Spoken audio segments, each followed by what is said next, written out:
Donc je suis fondamentalement républicain, engagé en politique depuis 2005 lors du référendum contre le traité constitutionnel européen. Et j'ai une question à vous poser. Est-ce que vous savez quel est le taux de CO2 dans l'atmosphère actuellement? Je vais vous le dire, si vous ne le savez pas, il est de 415 parties par million, 415 ppm. Ce qui signifie que nous avons un taux de CO2 dans l'atmosphère qui est équivalent, qui est quasiment égal à celui d'une ère géologique qui s'appelle le Pliocène. Et à cette époque, il faut le savoir, le climat français était tropical et la Méditerranée remontait le long du Rhône jusqu'à Lyon.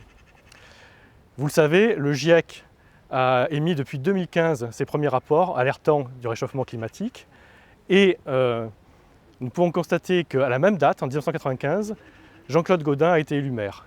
Qu'a-t-il fait en ses 20 ans de mandat pour protéger les Marseillais et les Marseillaises contre ce réchauffement climatique? Eh bien la réponse est simple, il n'a rien fait. Il n'a rien fait et tout au contraire, il a fait les choses à l'encontre de la protection des Marseillais, vu qu'il a participé au bétonnage de Marseille. Il a créé des axes routiers comme le boulevard Rubin Sud, qui sont une balafre dans la ville et sur lesquels il va falloir revenir.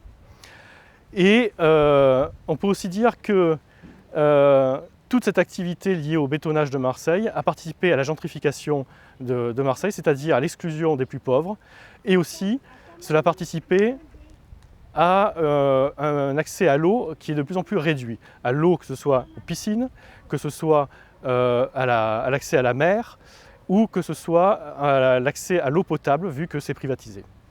Alors, qu'est-ce que je propose, ou qu'est-ce que je voudrais proposer dans le cadre du rassemblement qui est le nôtre?